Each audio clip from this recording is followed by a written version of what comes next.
لہٰذا وہاں پر بنت کی صورتیں اگر یاد ہو گئی ہوں تو یہاں پر پھر کوئی مسئلہ یہاں پر نہیں ہوگا۔ یہ دیکھیں ہم نے مشق میں امثلہ ذکر کی ہیں تاکہ آسانی کے لیے یہ مشق ذہن نشین ہو جائیں۔ ہم نے بعض امثلہ بھی یہاں پر حل کی ہیں تاکہ آسانی ہو۔ یہ دیکھیں جی،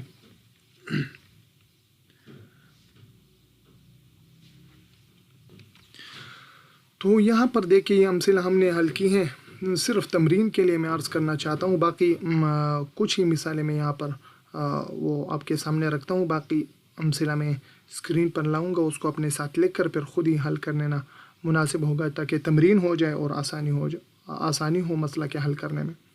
یہاں پر دیکھیں اخت عینی کے حالات ہم میت کے اصول اور فر مذکر میں دیکھیں گے کہ میت کے اصول اور فر مذکر میں سے کوئی موجود ہے یا نہیں۔ یہ پہلی والی صورت، اگر میت کے اصول اور فر مذکر میں سے کوئی ہے تو یہ محجوب ہوگی۔ ہم نے دیکھا کہ یہاں پر میت کے اصول میں سے اب موجود ہے، لہٰذا یہ محجوب ہوگی۔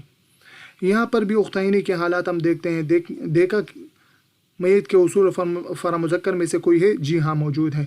ابو الاب یعنی والد کے والد، جد، یہ موجود ہے، لہٰذا یہاں پر یہ بھی محجوب ہوگی۔ اس ترتیب سے ہم نے یہاں پر اخت عینی موجود ہے تو ہم دیکھیں گے میت کے اصول فر مذکر میں سے کوئی ہے یا نہیں۔ میت کے اصول تو نہیں لیکن فر مذکر یہ موجود ہے، لہٰذا یہ محجوب ہوگی۔ یہاں پر اس مثال میں دیکھیں جی، اس مثال میں بھی ابن الابن یہ فر مذکر ہے اور یہ موجود ہے، لہٰذا اخت عینی یہ محجوب ہوگی۔ دوسری صورت یہ ہے کہ میت کے اصول اور فر مذکر میں سے دیکھیں گے میت کے اصول فر مذکر میں سے کوئی ہے، وہ نہیں ہے، تو پھر دیکھیں گے فر مؤنث میں سے کوئی ہے یا نہیں۔ ہم نے دیکھا کہ فر مؤنث یہ موجود ہے، یعنی میت کی مؤنث اولاد وہ ہے یا نہیں۔ مؤنث اولاد چاہے بنت ہو یا بنت الابن ہو یا اس سے نیچے ہوتے جائیں، بواسطہ مذکر جو ہو اس کو فر مؤنث کہتے ہیں۔ تو یہاں پر میت کی فر مؤنث موجود ہے، فر مؤنث موجود ہو تو یہ عصبہ بن جائے گی۔ یہ دیکھیں یہ دوسری صورت یہاں پر لاگو ہو رہا ہے۔ یہاں پر دیکھیں جی اخت عینی ہے، دیکھیں گے میت کے اصول فر مذکر میں سے کوئی ہے، نہیں ہے۔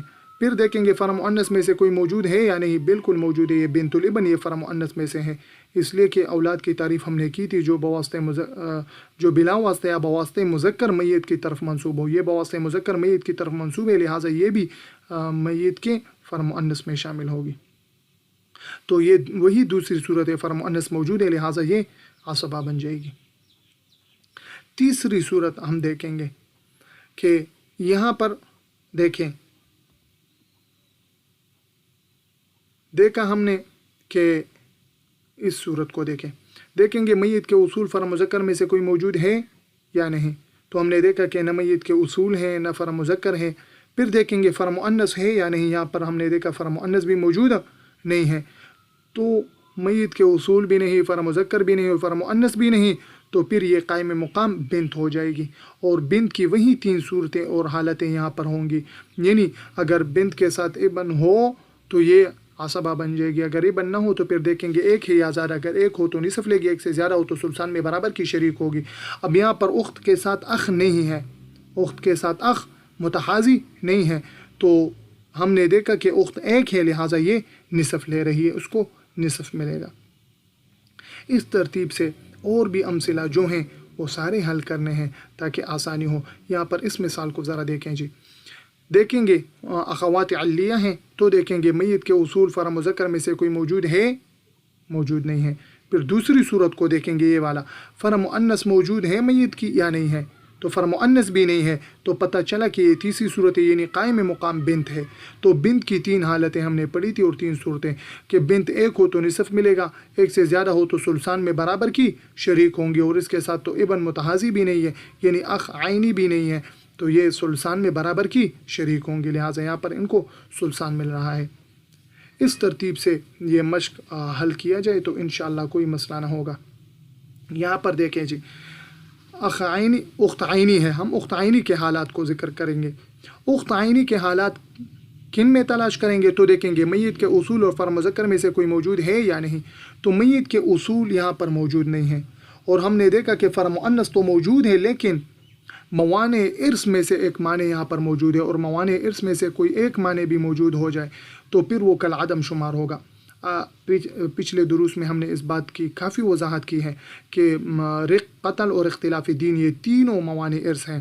اگر وہ غلام ہو، وہ شخص غلام ہو تو وہ وارث نہیں ہو سکتا، اگر وہ قاتل ہو اس میت کا تو بھی وہ وارث نہیں ہو سکتا، اور اگر یہ شخص دین اس کا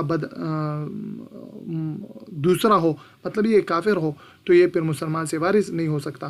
لہٰذا اس کو ہم کالعدم شمار کریں گے۔ تو یہاں پر یہ کافر ہے، موانع ارث میں سے موجود ہے، ہم نے میم کھینچ لیا یہاں پر، تو اس کو ہم کالعدم شمار کریں گے۔ ہم یہ سمجھے کہ ابن یہاں پر بالکل ہے ہی نہیں، تو ابن نہ ہو، نہ تو اصول موجود ہے اور نہ میت کا فرع مذکر، اگرچہ یہ فرع مذکر ہے لیکن یہ ہم کالعدم شمار کر رہے ہیں۔ میت کا فرع مؤنث بھی موجود، فرع مذکر بھی موجود نہیں ہے، تو پھر یہ دیکھیں گے کہ میت کا فرع مؤنث موجود ہے یا نہیں۔ ہم نے دیکھا کہ فرع مؤنث بھی میت کے موجود نہیں ہے، تو یہی تیسری صورت ہے کہ فرع مؤنث بھی نہ ہو تو یہ قائم مقام بنت ہوگی۔ قائم مقام بنت کی 3 حالتیں ہیں، بنت کی پھر 3 حالتیں اور 3 صورتیں ہیں۔ اگر ابن ساتھ ہو متحازی تو پھر یہ عصبہ بن جائے گی، اور اگر ایک ہو تو پھر نصف لے گی، زیادہ ہو تو ثلثان میں برابر کی شریک ہوگی۔ اب اس اخت کے ساتھ اخ عینی ہے یا نہیں؟ یہاں پر ہم نے دیکھا کہ اخ عینی اس کا ہم پلہ متحازی موجود ہے، لہٰذا یہ دونوں عصبہ بن جائے گی، تو یہاں پر یہ عصبہ بن رہے ہیں۔ ساتھ ہی اسی ترتیب سے یہ اور امثلہ میں آپ کے سامنے رکھتا ہوں، اسی ترتیب سے ان امثلہ کو حل کرتے جائیں تو انشاءاللہ آگے آنے والے جو بھی امثلہ ہوں یہی حالات کو ذہن نشین کر لیا جائے، پھر وہاں پر انشاءاللہ کوئی مسئلہ سامنے نہیں آئے گا۔ انشاءاللہ آگے کے دروس میں ہم پھر اخت علی کے احوال ذکر کریں گے۔ اللہ ہم سب کو سمجھنے کی توفیق عطا فرمائے، وصلی اللہ تعالی علی خیر خلقہ محمد و آلہ و صحبہ اجمعین برحمتک یا ارحم الراحمین۔